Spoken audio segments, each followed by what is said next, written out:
ವಿಫಲ ಆಗಿದೆ ಅಂತ ನಿಮಗೆ ಯಾಕೆ ಅನ್ನಿಸ್ತದೆ? ಸ್ವಲ್ಪ ಸಮಯಾವಕಾಶ ಬೇಕಲ್ಲ. ನಮ್ಮ ಜಿಗಜಿಗಣಿ ಸಾಹೇಬ್ರು ಇದ್ದಾರೆ, ನಮ್ಮ ಇಲ್ಲಿ ನಡಳ್ಳಿ ಸಾಹೇಬ್ರು ಇದ್ದಾರೆ, ಈ ಕಡೆ ನಿರಾನಿ ಇದ್ದಾರೆ, ಬೆಳ್ಳುಬ್ಬಿರು ಇದ್ದಾರೆ, ವಿಜಯಗೌಡ ಪಾಟೀಲ್ ಇದ್ದಾರೆ. ಇರೋರ ಬಗ್ಗೆ ಮಾತಾಡಲ್ಲ, ಇರೋರ ಬಗ್ಗೆ ಯಾಕೆ ಮಾತಾಡ್ತಾರೆ ನೋಡಿ? ಆರೋಪಕ್ಕೆ ಗಂಭೀರತೆ ಇದ್ದರೆ ಉತ್ತರವನ್ನು ಕೊಡ್ಬೋದು. ಆರೋಪಗಳಲ್ಲಿ ಏನಾರ ಸತ್ಯಾಂಶ ಇದ್ದರೆ ಹುರುಳಿದ್ರೆ ಉತ್ತರನ ಕೊಡ್ಬೋದು.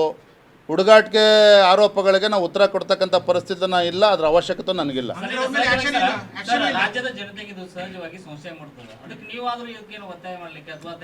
ತಮ್ಮ ಮೂಲಕ ನಾನು ರಾಜ್ಯ ಸರ್ಕಾರಕ್ಕೆ ಒತ್ತಾಯ ಮಾಡ್ತೇನೆ.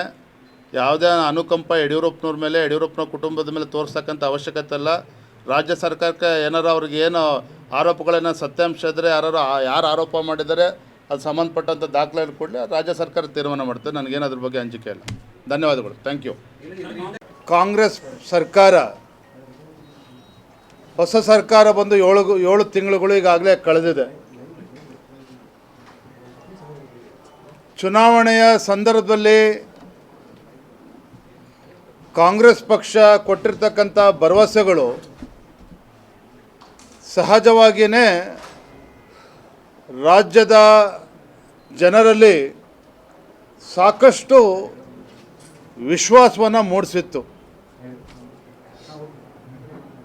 ಹಾಗಾಗಿನೇ ಕಾಂಗ್ರೆಸ್ ಸರ್ಕಾರಕ್ಕೆ, ಕಾಂಗ್ರೆಸ್ ಪಕ್ಷಕ್ಕೆ ಒಂದು ಪ್ರಚಂಡ ಬಹುಮತನೂ ಕೂಡ ಸಿಗೋದಕ್ಕೆ ಸಾಧ್ಯ ಆಗಿದೆ ಅಂತ ಹೇಳಿದ್ರೆ ಕಾರಣ ಅವ್ರು ಚುನಾವಣೆ ಸಂದರ್ಭದಲ್ಲಿ ಕೊಟ್ಟಿರ್ತಕ್ಕಂಥ ಭರವಸೆಗಳು. ಯಾವ ರಾಜ್ಯದ ಪ್ರಜ್ಞಾವಂತ ಮತದಾರರು ಈ ಕಾಂಗ್ರೆಸ್ ಪಕ್ಷಕ್ಕೆ ಮತವನ್ನು ಕೊಟ್ಟು ಸರ್ಕಾರವನ್ನು ತಂದಿದ್ದಾರೋ, ರಾಜ್ಯದಲ್ಲಿ ಕಾಂಗ್ರೆಸ್ ಪಕ್ಷ ಅಧಿಕಾರಕ್ಕೆ ಬರೋದಕ್ಕೆ ಕಾರಣೀಭೂತರಾಗಿದ್ದಾರೋ ಅದೇ ಮತದಾರರು ಇವತ್ತು ಕಾಂಗ್ರೆಸ್ ಪಕ್ಷಕ್ಕೆ, ಕಾಂಗ್ರೆಸ್ ಸರ್ಕಾರಕ್ಕೆ ಇವತ್ತು ಶಾಪ ಹಾಕ್ತಾ ಇದ್ದಾರೆ. ನಾನು ಕಂಡಂತೆ ಇಡೀ ದೇಶದಲ್ಲಿ ಈ ಹೊಸ ಸರ್ಕಾರ ಒಂದು ಅತ್ಯಂತ ಕಡಿಮೆ ಅವಧಿಯಲ್ಲಿ, ಅಲ್ಪ ಅವಧಿಯಲ್ಲಿ 6-7 ತಿಂಗಳುಗಳಲ್ಲೇ ಒಂದು ಜನಪ್ರಿಯತೆ ಕಳೆದುಕೊಂಡಿರ್ತಕ್ಕಂಥ ಸರ್ಕಾರ ಇಡೀ ದೇಶದಲ್ಲಿ ಯಾವುದಾರು ಇದ್ದರೆ ನಮ್ಮ ರಾಜ್ಯದಲ್ಲಿರ್ತಕ್ಕಂಥ ಕಾಂಗ್ರೆಸ್ ಸರ್ಕಾರ. ಯಾವುದೇ ಅನುಮಾನ ಬೇಡ ನಿಮಗೆ. ಕಳೆದ 3-4 ತಿಂಗಳುಗಳಿಂದ ರಾಜ್ಯದಲ್ಲಿ ಇವತ್ತು ಭೀಕರ ಬರಗಾಲ ಇದೆ. ರಾಜ್ಯದ ರೈತರು ಇವತ್ತು ಸಂಕಷ್ಟದಲ್ಲಿದ್ದಾರೆ. ಮೊನ್ನೆ ನಡೆದಂಥ ಬೆಳಗಾವಿಯ ಅಧಿವೇಶನ,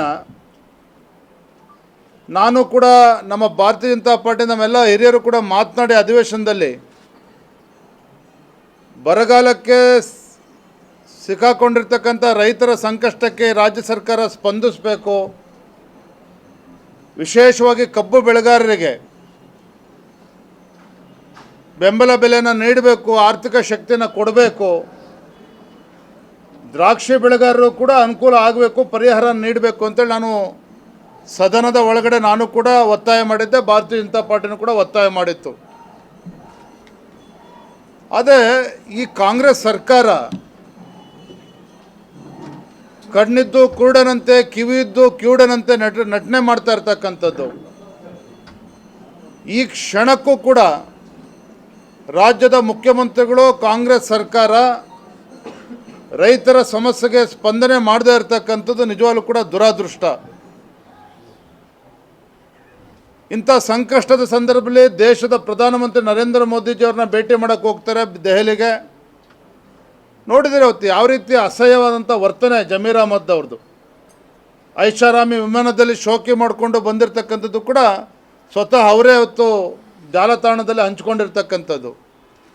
ಅಂದರೆ ರೈತರ ಸಂಕಷ್ಟಕ್ಕೆ ಪರಿಹಾರನೇ ಕೊಡ್ದೇನೆ, ರೈತರ ಸಮಸ್ಯೆಗೆ ಸ್ಪಂದನೆ ಮಾಡ್ದೇನೆ, ರೈತರಿಗೆ ಒಂದು ಅವಮಾನ ಮಾಡ್ತಕ್ಕಂಥ ರೀತಿಯಲ್ಲಿ ರಾಜ್ಯ ಸರ್ಕಾರ ಮಂತ್ರಿಗಳು ನಡ್ಕೊಳ್ತಾ ಇರ್ತಕ್ಕಂಥದ್ದು.